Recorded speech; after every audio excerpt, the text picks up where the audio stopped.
샬롬 할렐루야. 3차 영혼육 6번째입니다.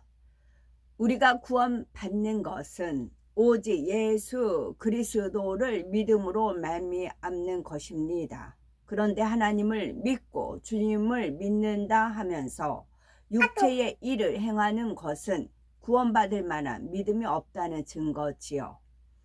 예수님께서 그 처참한 십자가의 고난을 당하신 것이 나의 죄 때문임을 진심으로 믿는 사람은 결코 더 이상 죄 가운데 거할 수는 없는 것입니다. 비록 한순간에 모든 죄를 버릴 수는 없다 해도 정녕 믿음이 있고 주님을 사랑한다면 어찌하든 신속하게 버리기 위해 노력해 나가는 것이지요. 우리는 말씀을 통해서 모든 육체의 일을 벗어버리고 발견되는 모든 죄의 뿌리까지도 뽑아 버리심으로 거룩하고 정결한 빛의 자녀들로서 아버지 하나님께 구하는 대로 응답받고 축복받아야 되겠습니다. 이단은 기독교와 비슷한 것처럼 보이지만 실제로는 전혀 다른 집단입니다. 대표적인 이단 몇 가지를 들면 통일교, 천부교, 여호와의 증인, 몰몬교, 말일성도 예수교 등이 있습니다. 이외에도 세계적으로 수많은 이단 교파가 있겠고요. 우리가 이단에 대해서 바로 아는 것은 매우 중요합니다. 그들도 하나님을 믿는다 하고 교회와 비슷한 형태를 갖추고 있어서 자칫하면 성도들이 미혹당할 수 있기 때문이지요. 그러나 아무리 비슷하게 보인다 해도 실제로는 결코 구원과는 상관이 없는 잘못된 교리를 가진 것이 이단입니다. 갈라디아서 1장 8절에 그러나 우리나 혹 하늘로부터 온 천사라도 우리가 너희에게 전한 복음 외에 다른 복음을 전하면 저주를 받을지어다 했습니다.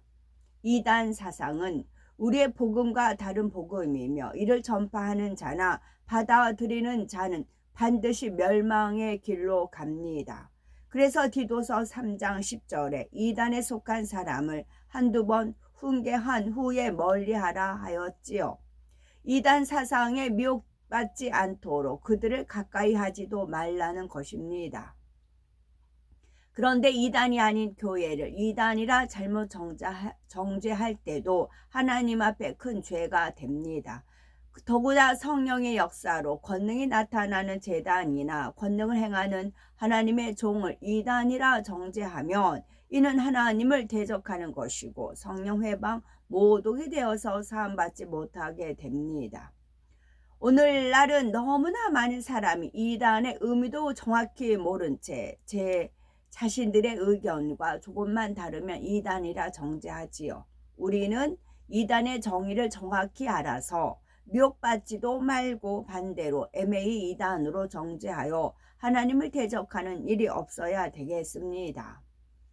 베드로후서 2장 1절에 그러나 민간에 또한 거짓 선지자들이 일어났었나니 이와 같이 너희 중에도 거짓 선생들이 있으리라.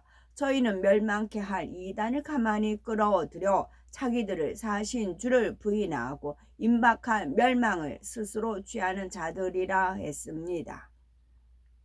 이단은 자기들을 사신 주를 부인하는 것, 곧 구세주이신 예수 그리스도를 부인하는 것입니다. 어떤 이단 정파에서는 예수님께서 하나님의 아들이 아니라고 합니다.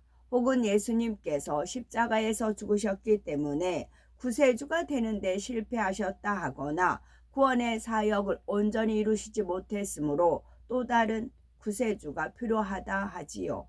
그러면서 교주가 자칭 구세주라 하거나 하나님이라고 주장하기도 합니다.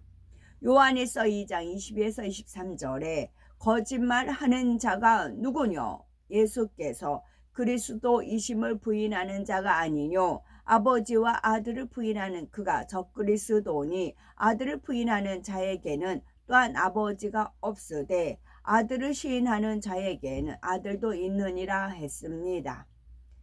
요한일서 4장 2절에서 3절에 하나님의 영은 이것으로 알지니 곧 예수 그리스도께서 육체로 오신 것을 시인하는 영마다 하나님께 속한 것이요 예수를 시인하지 아니하는 영마다 하나님께 속한 것이 아니니 이것이 곧 적그리스도의 영이니라. 오리라 한 말을 너희가 들었거니와 이제 벌써 세상에 있느니라 했습니다.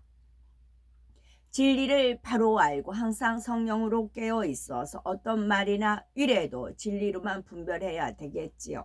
그럴 때 이단에 미혹되지 않을 뿐 아니라 하나님의 뜻에 어긋나는 어떤 미혹을 들어도 좌로나 우로나 치우치지 않을 수 있습니다. 투기, 두 번째 투기. 투기는 시기 질투가 심하게 발전해서 다른 사람에게 심히 악을 행하는 것을 말합니다. 더러운 일들을 설명할 때도 투기로 인해서 더러운 일을 행하는 것이 있다 하였지요. 우리나라 역사를 보아도 이런 일이 너무나 많이 있습니다. 궁중의 여인들이 왕의 사랑을 받기 위해 다른 비빈들을 투기하며 저주하는 주술을 쓰거나 서로를 비방하고 모함하며 다른 여인에게 선한 왕자를 해치는 등 온갖 술수를 꾸미지요.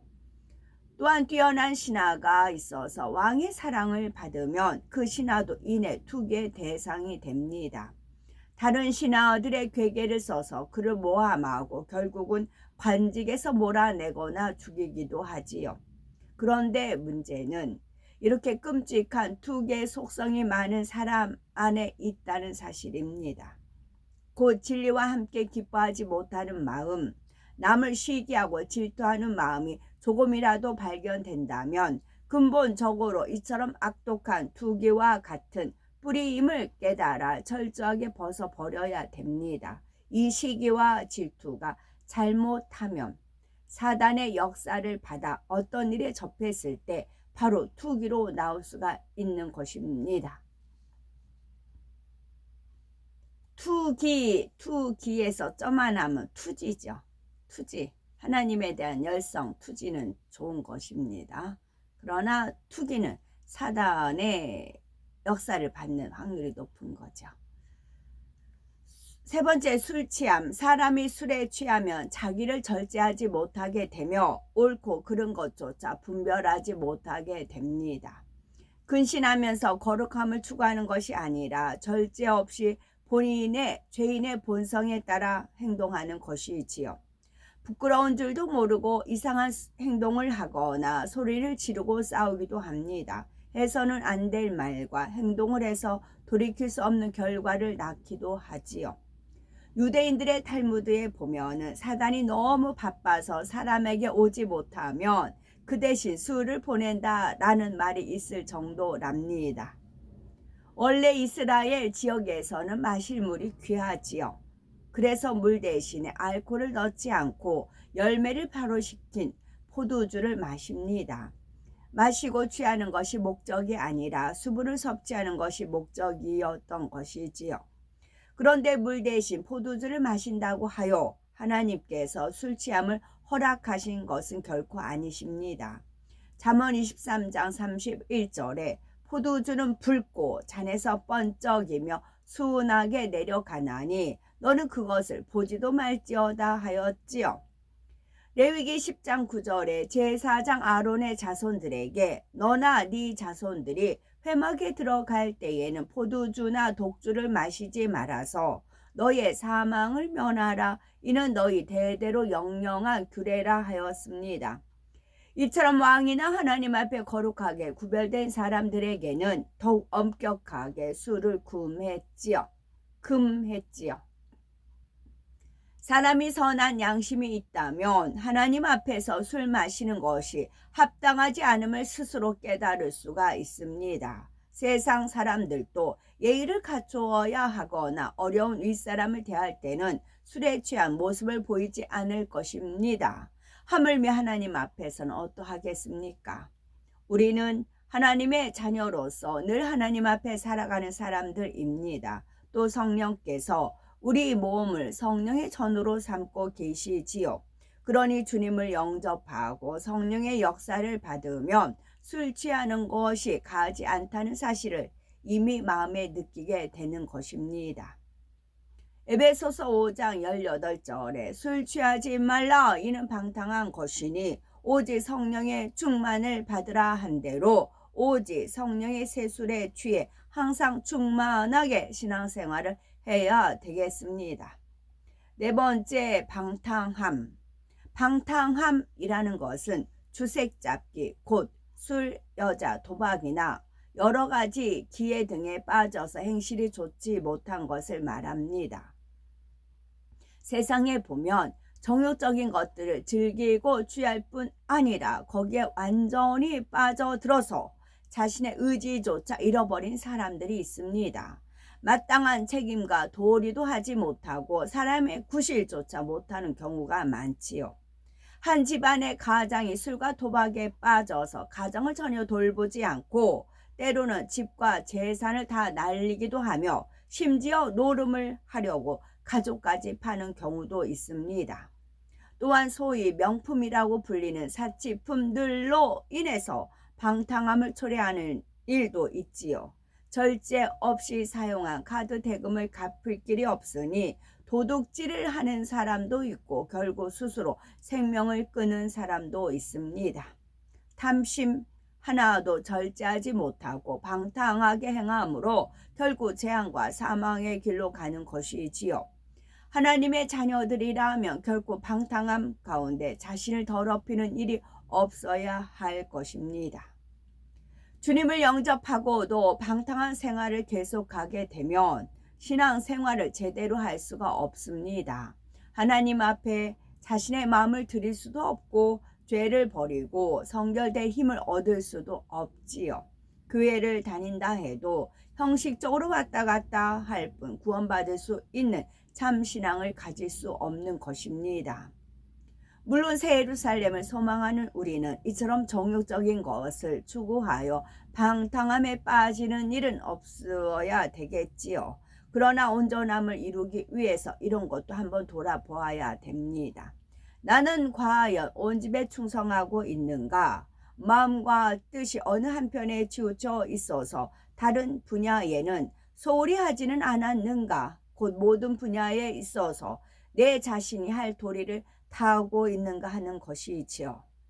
또 내 자신에게 주어진 하루하루의 시간을 어떻게 사용하는지도 점검해 봐야 됩니다.